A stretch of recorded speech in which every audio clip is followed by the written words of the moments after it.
I prithee, pretty youth, let me be better acquainted with thee.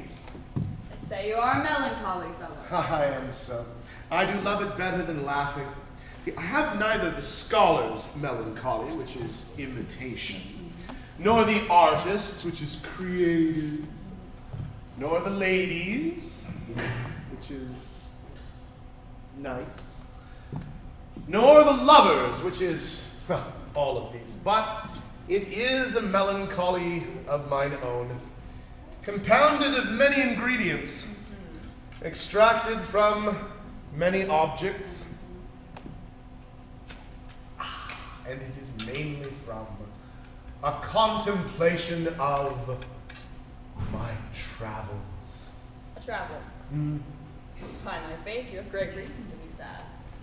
I fear you have sold your own lands to see other men's. Then to have seen much and have nothing is to have rich eyes and poor hands.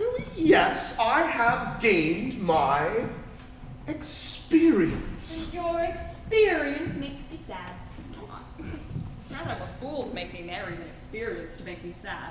And to travel for it, too. Good day and happiness, dear Rosalind. No! That's it. I'm out of here if you're going to talk in blank verse. Farewell, Mr. Traveler. Duh. Why, how now, Orlando? Where have you been all this while? You, a lover? If you are late ever again, this is over. My dear Rosalind, I come within an hour of my promise. Break an hour's promise in love? He that will divide a minute into 1,000 parts, and break but a part of 1,000 part of a minute in the affairs of love, it may be said of him that Cupid's arrow hath but grazed him. Pardon me, dear Rosalind. Come, woo me. Woo me.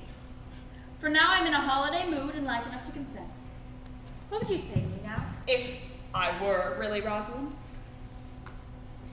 I would kiss before I spoke. Hey. What? Well, in her person I say I will not have you. Well then, in mine own person, I die.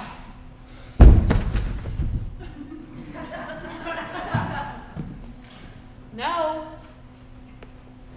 No, Orlando. This poor world is as old as the hills. And in all that time, there was not any man died for love. Romeo drank poison. He did what he could do to die before. He's one of the patterns of love. Casanova eventually died, too, after much protesting that he would die at the feet of his conquests. But these are all lies. Men have died from time to time, and worms have eaten them, but not for love. But not of the real Rosalind of this mind. For I protest, her frown might kill me. By this hand that will not kill a fly. But come. Now I will be your Rosalind in a more happy disposition. And ask me anything you want, and I will grant it. Then love me, Rosalind. Yes, faith will I. Fridays and Saturdays and all. And wilt thou have me? I and 20 such. What sayest thou? Are you not good? Oh. I hope so. Why then, can one desire too much of a good thing? Ah. Come, sister.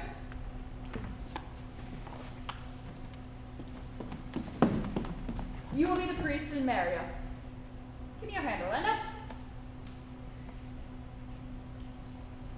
Pray thee, marry us. What do you say? I cannot say the words. Ah, you must begin. Will you or Go to.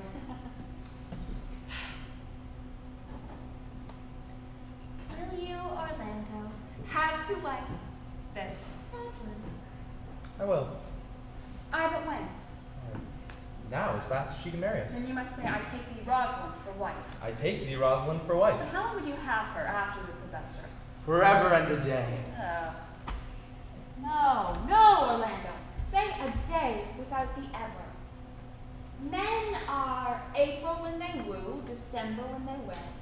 Maids are May when they are maids. But the sky changes when they are wives. I will be more jealous of thee than a rooster over his hen, more giddy in my desires than a monkey. I will weep for nothing, and that when thou art disposed to be merry. I will laugh like a hyena, and that when thou art inclined to sleep. But will my Rosalind do so? By my life, she will do as I do. For these 2 hours, Rosalind, I must leave thee.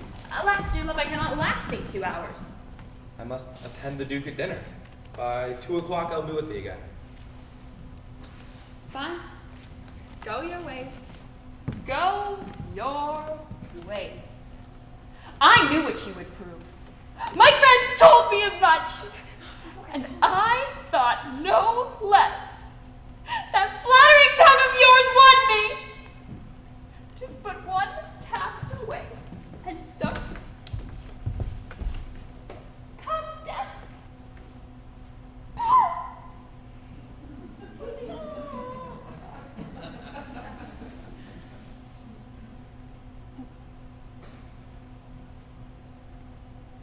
Two o'clock is your hour.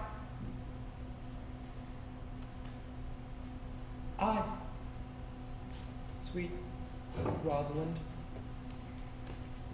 By my troth, in good earnest, so God mend me, and by all the pretty oaths that are not dangerous. If you break one jot of your promise or come 1 minute behind your hour, I will think you the most pathetical break promise and the most hollow lover and the most unworthy of her you call Rosalind. Therefore, beware my censure and keep your promise.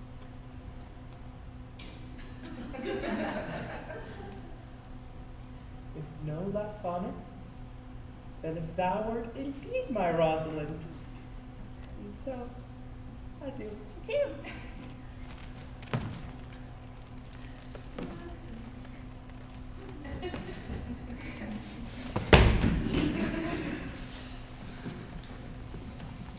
You have misused our sex in your love talk. We must have your man's disguise plucked over your head to show the world what the bird hath done to her own nest. Oh, cuz. My pretty little cuz. Oh. That thou didst know how many fathom deep I am in love. But it cannot be sounded. My affection hath an unknown bottom. I'll tell thee, Eliana, I cannot be out of the sight of Orlando. I'll go find a shadow and sigh till he comes.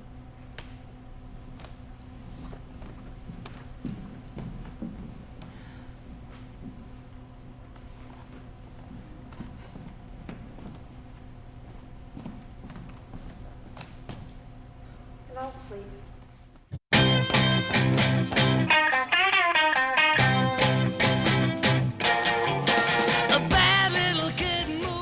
Patience, gentle Audrey. You shall find a time, Audrey. Faith, the minister was good enough for all the old gentlemen's sake. No, a most wicked Dame Olivia, a most vile Martax too. But Audrey, there is a youth here in the forest that lays claim to you. I know it is. He has no interest in me in the world. Here comes the man you need. It's meat and drink for me to see a clown. Good evening, Audrey. God give you good evening, William. And good evening to you. Oh, good evening, gentle friend. Cover thy head, may prithee be covered. Oh, how old are you, friend? 5 and 20. Oh, a ripe age.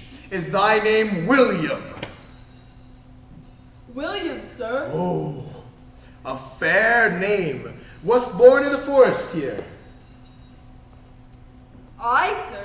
I thank God. Thank God. A good answer. Art thou rich? Faith, sir. So. Oh, so is good. Very excellent good. And yet it is not. It is but so. Art thou wise? I, sir. I have a pretty wit. Oh, why thou sayest well. I do now remember a saying. The fool doth think he is wise, but the wise man knows himself to be a fool. You do love this maid. I do, sir. Oh, then give me your hand. Art thou learned? No, sir. Well, then learn this of me.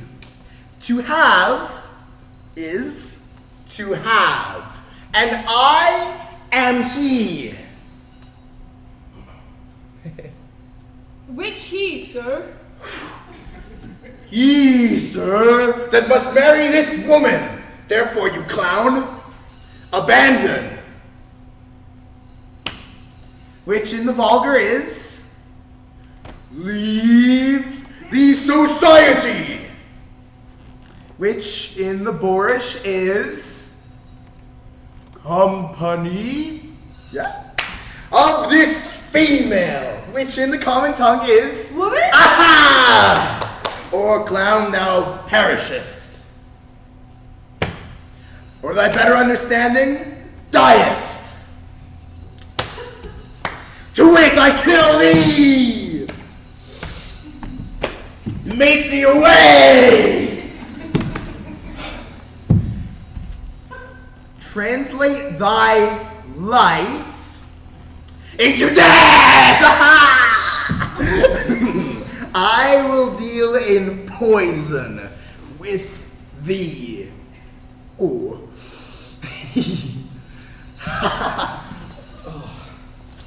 Or in guns.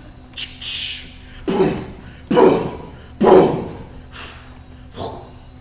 Or in steel. Wah, wah, wah, wah. Wow! I will kill thee 150 ways! Ooh.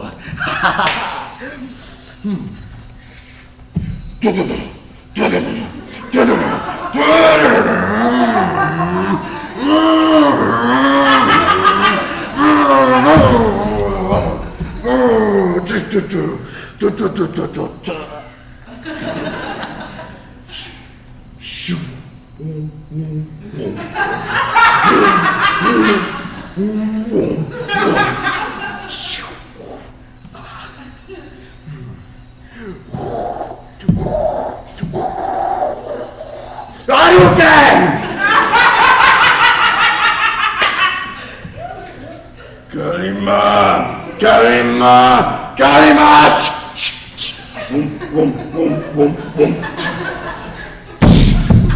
Therefore tremble and depart. Do good, William. God rest you, man. Oh.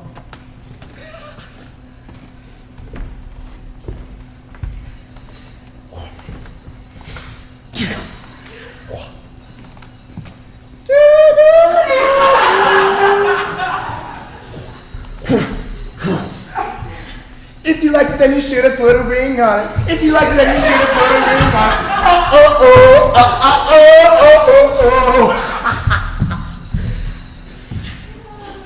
Oh, Audrey. Oh, hey. Our master and mistress seek you. Come, away, away. Trip, Audrey, trip. I attend.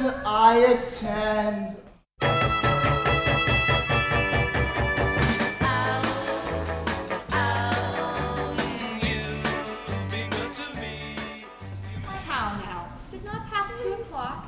And where the hell is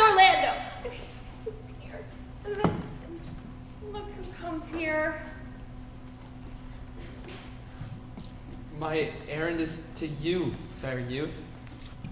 My gentle Phoebe bid me come and give you this. I know not the contents, but judging by her stern brow and waspish action, which she did use as she was writing of it, it bears an angry tenor. Pardon me, I am but a guiltless messenger. Okay.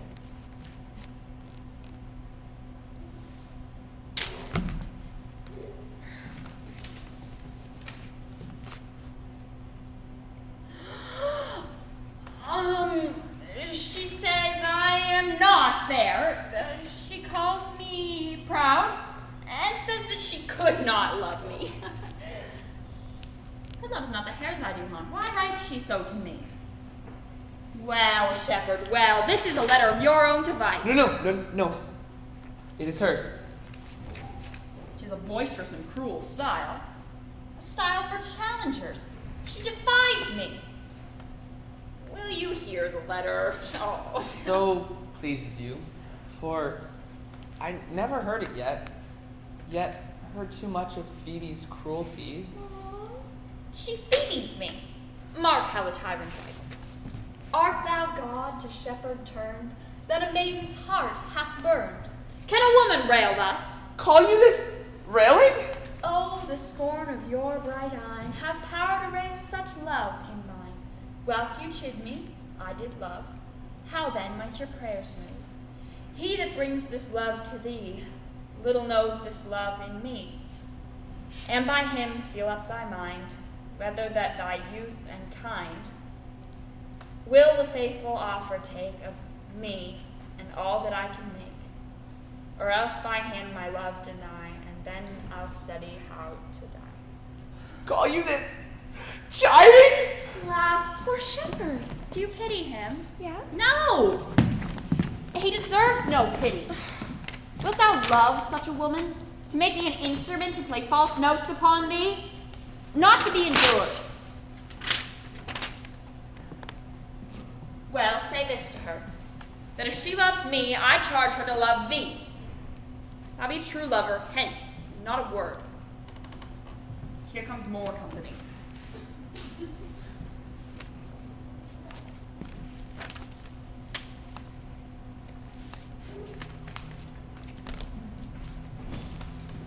Good morrow, fair ones.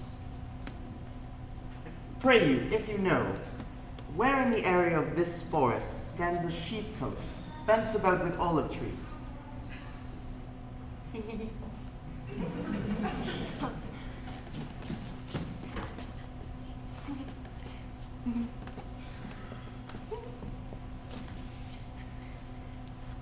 West of this place, down in the neighbor bottom. Left on your right hand brings you to the place.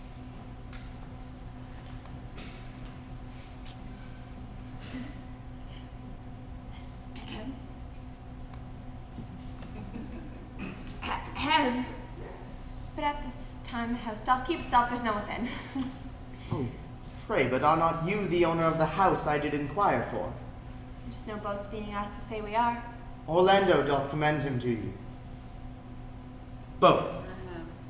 And to that youth he calls his Rosalind, he sends this bloody napkin. Are you he? I am. What must we understand by this? Some of my shame. You will know of me what man I am, and how, and why, and where this handkerchief was stained. I pray you tell it.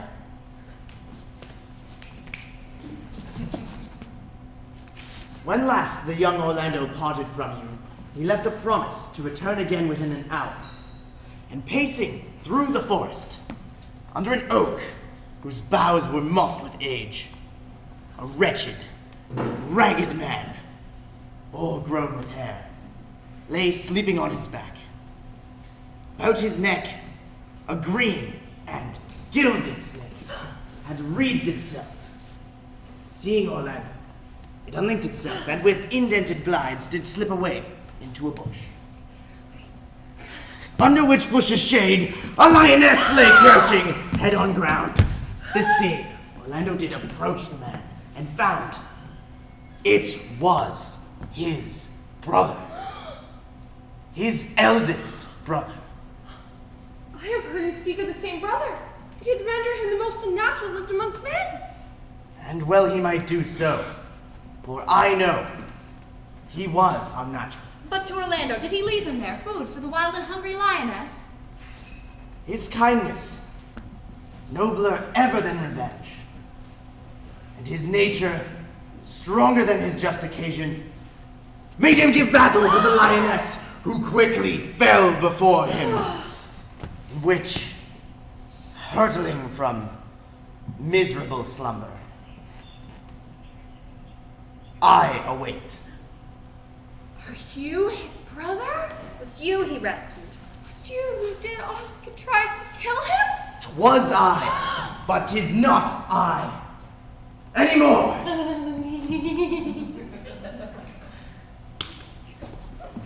But for the bloody napkin. Fine. In brief, he led me to the gentle Duke, who gave me fresh clothing and entertainment.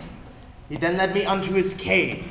There, stripped himself, and here, upon his arm, the lioness had torn some flesh away, which all this while had bled. And then he fainted, and cried in fainting upon his Rosalind. Aww.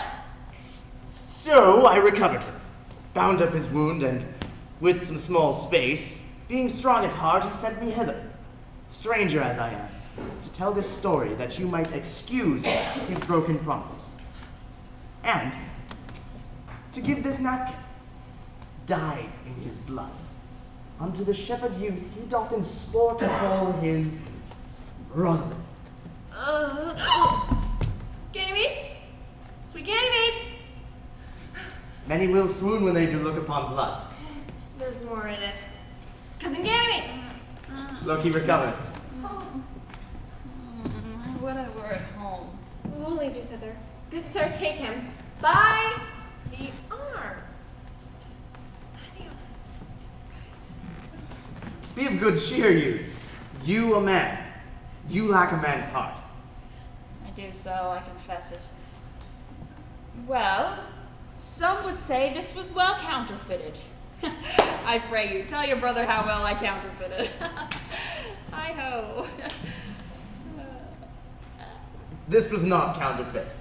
There is too great a testimony in your complexion that it was a passion of earnest.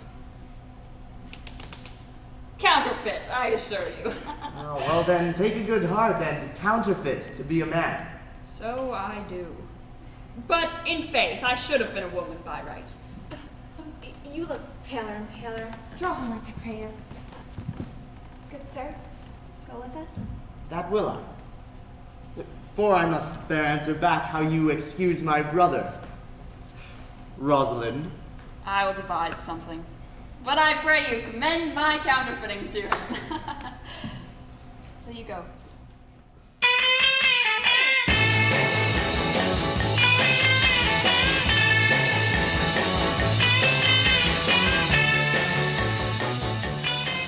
Tomorrow is the joyful day, Audrey. Tomorrow will we be married.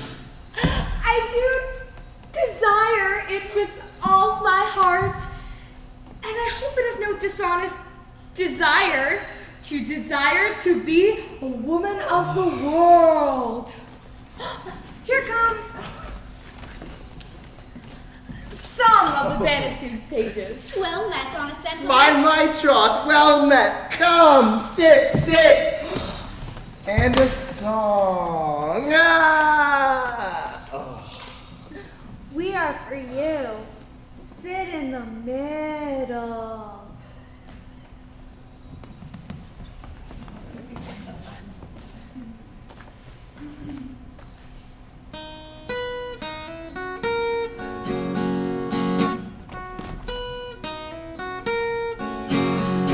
There are places I remember all my life.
Truly, though there was no great matter in the ditty, yet the note was very untunable. You are deceived, sir. Oh. We kept time. We lost not our time. Oh, by my troth, yes. I count it but time lost to hear such a foolish song. God be with you. And God mend your voice.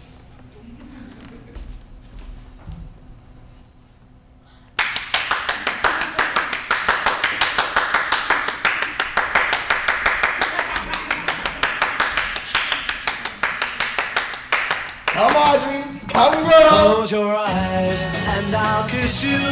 Tomorrow I'll miss you. Remember, I'll always be true. And then why? Is it possible that on so little acquaintance you should like her? That but seeing her you should love her? And loving to woo? I love Eliana. She loves me. Consent with both that we may enjoy each other. Shall be to your good. For my father's house and all the revenue that was old Sir Roland's, I will give to you. And here, live and die a shepherd. You have my consent. Let your wedding be today. Go you and prepare Eliana. For look you, here comes my Rosalind. God save you, brother. And you, fair sister. Oh, Orlando, how it grieves me to see thee wear thy heart in a scarf. It's my arm. I thought thy heart had been wounded with the claws of a lion. Wounded it is, with the eyes of a lady. Did your brother tell you how well I counterfeited to swoon when he showed me your bloody handkerchief? And greater wonders than that.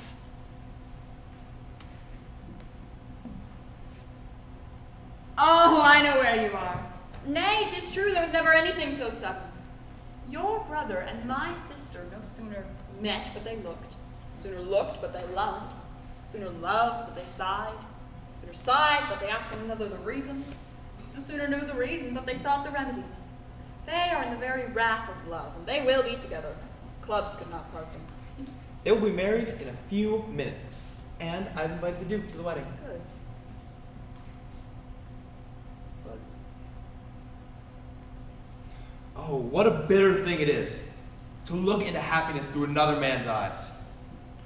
By so much more will I be at the height of heart heaviness, by knowing that my brother is happy in having what he wishes for. Why then? I cannot now serve your turn for Rosalind. I can live no longer by pretending.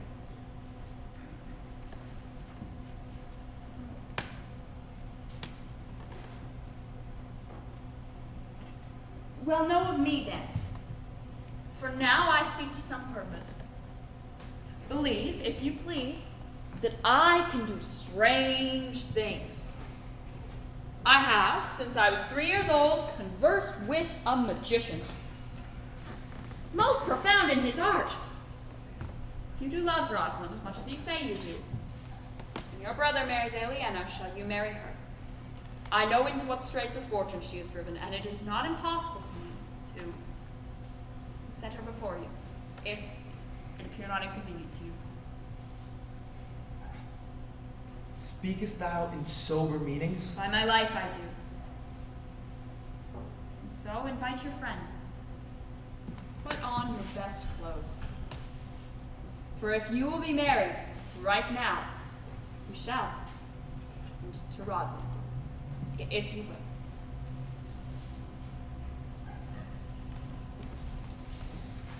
will. Look, here comes a lover of mine and a lover of hers. Oh. Yes! You have done me much ungentleness to show the letter that I writ to you. I care not if I have. It is my practice to seem despiteful and ungentle to you. You are therefore followed by a faithful shepherd. Look upon him. Love him. He worships you. Good shepherd, tell this youth what is to love. It is to be all made of sighs and tears. And so am I for Phoebe. And so am I for Ganymede. And so am I for And Rosalind. so am I for no woman.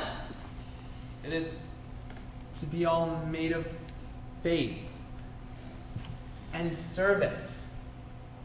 And so am I for Phoebe. And so am I for Ganymede. So am I for Rosalind. So am I for no woman.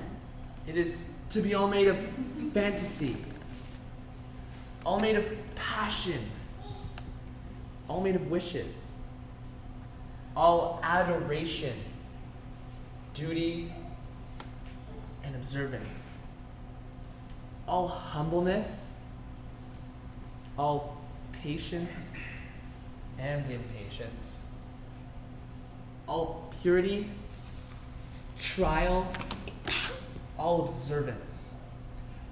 And so am I for Phoebe.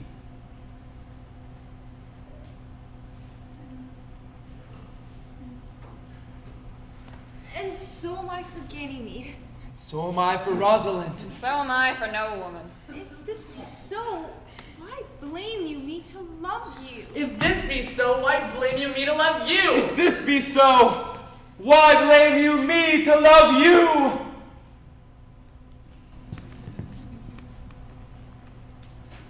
Who are you talking to? To her that is not here. Nor doth not hear. Pray you know more of this. It's like a howling of Irish wolves against the moon. I will help you if I can. I would love you if I could. In a couple minutes, meet me all together. I will marry you if ever I marry woman, and I'll be married today. I will satisfy you if ever I satisfy man, and you shall be married today. I will content you if what pleases you contents you, and you shall be married today. As you love Phoebe, meet. As you love Rosalind, meet. And as I love no woman, I'll meet. Fare you well. I've left you your commands. I'll not fail if I live. Nor I. Nor I.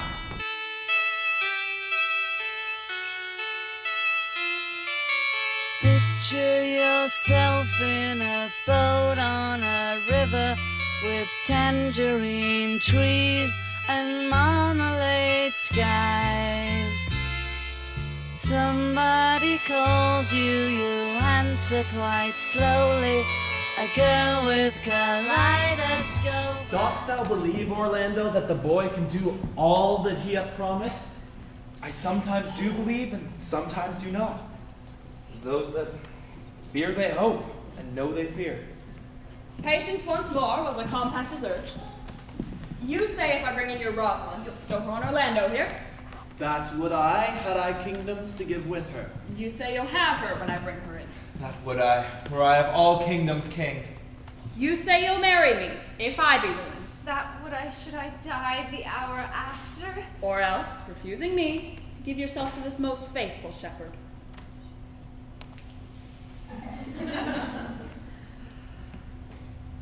So is the bargain. Sylvius, you say you'll have Phoebe, if she will. Though to have her and death were both one thing. I have promised to make all these debts even. Keep you your word, Duke, that you'll give your daughter. You yours, Orlando, that you'll receive his daughter. Keep you your word, Phoebe, that you'll marry me, or else refusing me to wed this shepherd. Keep you your word, Sylvius, that you'll marry Phoebe if she refuse me. Now from hence I go, to make all these matters even.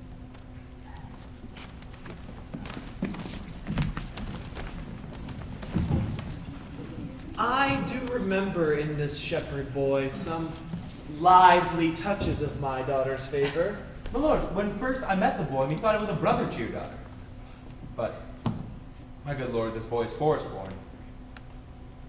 Claims to have been tutored in the rudiments by his uncle, whom he reports to be a great magician. There is sure another flood coming, and these couples are coming to the ark. Oh, here comes a pair of very strange beasts, which in all tongues are called fools. Hey! Salutations and greetings to you all. Good my lord, bid him welcome. This is the motley-minded gentleman that I have so often met in the forest. He hath been a courtier. He swears. If any man doubt me of that, let him put me to the test. I have trod a measure. I have flattered a lady. I have been politic with my friend, smooth with mine enemy. I have undone 3 tailors. I have had 4 quarrels, and I almost fought one of them. What happened? Faith. We met and found the quarrel was upon the 7th cause. What do you mean the 7th cause, good my lord? Like this fellow. I like him very well. Oh, I press in here, sir, amongst the rest of the country copulatives, to swear and to forswear, as marriage binds and blood breaks. A poor virgin, sir, an ill-favored thing, sir. But mine own. But for the 7th cause. How did you find a quarrel upon the 7th cause? Upon a lie 7 times removed. Bear your body more seeming, Audrey. Yeah. As thus, sir, I did dislike the cut of a certain courtier's beard. He sent me word if I said it was not well cut, he was in the mind it was. This is called the retort, courteous. If again I said it was not well cut, he would say he cut it to please himself. This is called the quick, modest. If again it was not well cut, he disabled my judgment. This is called the reply, churlish. And if again it was not well cut, he would say, I lied. This is called the reproof, valiant. And if again I said it was not well cut, he would answer, I speak not true. This is called the counter check quarrelsome. And so to the lie circumstantial and to the lie direct. And how oft did you say his beard was not well cut? Oh, I durst not give him the lie with circumstance, nor durst he give me the lie direct. And so we measured swords and parted. Can you nominate, in order now, the degrees of the lie? Oh, sir, we quarrel in print, by the book, as you have books for sword fighting, or kung fu. I shall name you the degrees. The first, the retort, courteous. The second, the quip, modest. The third, the reply, churlish. The fourth, the reproof, valiant. The fifth, the counter, check, quarrelsome. So to the sixth, the lie circumstantial. And the seventh, the lie direct. All of these may be avoided, but the lie direct, and that too may be avoided with an if. As in, if you said so, then I said so. And then we shake hands and swear brothers. Your if is your only peacemaker. Much virtue in if. Is not this a rare fellow, my lord? He's as good at anything, and yet a fool.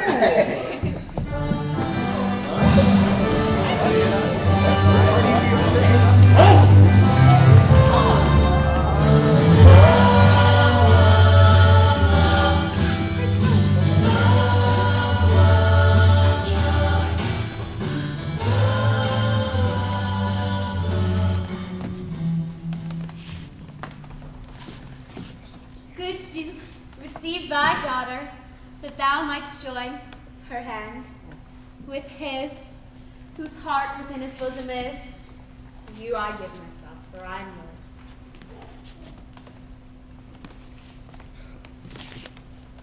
To you I give myself, I am yours. If there be truth in sight, you are my daughter. There be truth in sight. You are my Rosamond.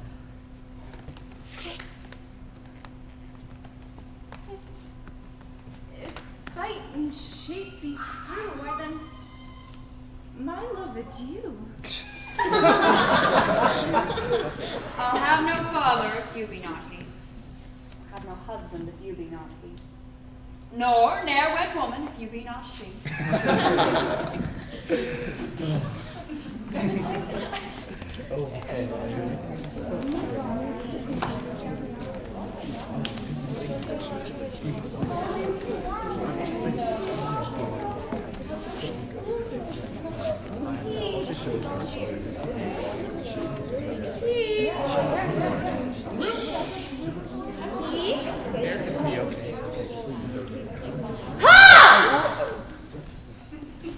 I bar confusion.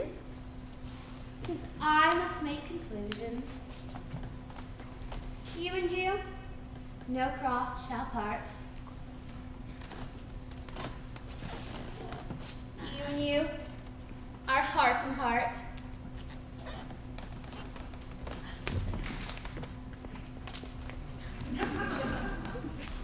You and you, to his love must accord, or have a woman to your lord. You and you are sure together as winter to the foul weather.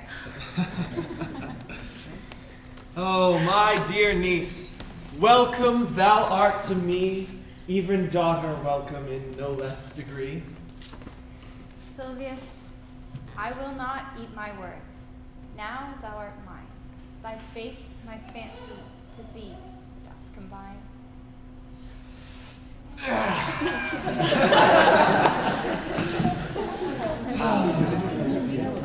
Let me have money for a word or two.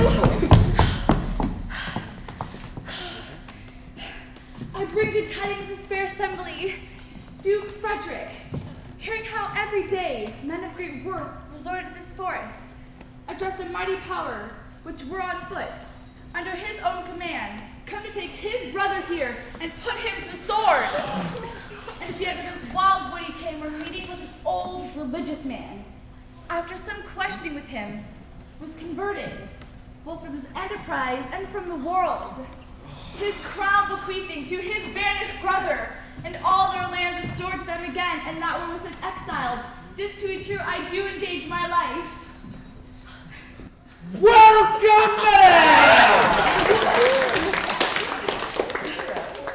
First, in this forest, let us do those ends that here were well begun and well begot, and after every of this happy number that have endured shrewd days and nights with us, shall share in the good of our returned fortune according to the measure of their states.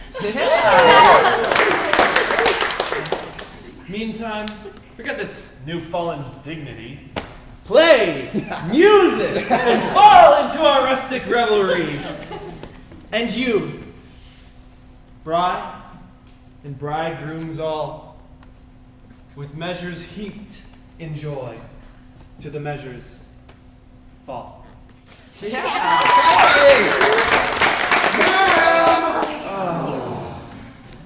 By your patience, if I heard you rightly, the Duke hath put on a religious life and thrown into neglect the pompous court. He hath. Huh. To him will I. Out of these convertites there is much matter to be heard and learned. You, to your former honor I bequeath your patience, and your virtue well deserves it. You, to a love that your true faith doth merit. You, to your land and love, well, and great ally. You, to a long and well-deserved bed.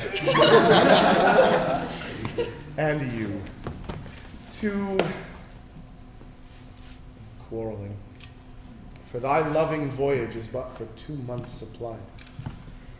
So, to your pleasures.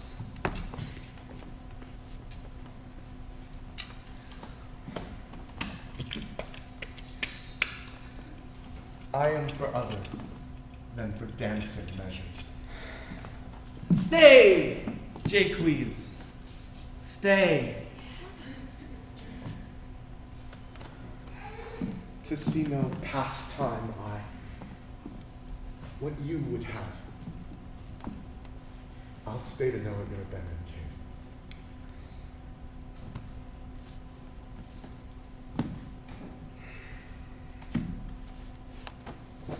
Proceed!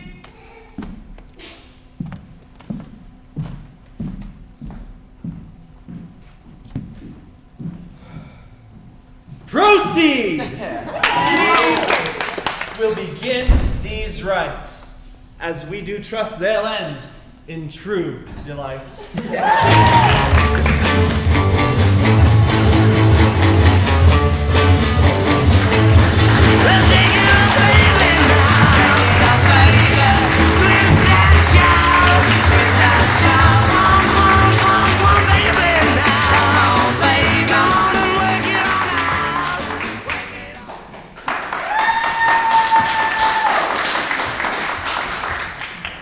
It's not the fashion for the lady to give the epilogue, but it's no more unhandsome than for the lord to give the prologue. They say that good products need no advertisements. If that's true, then a good play needs no epilogue.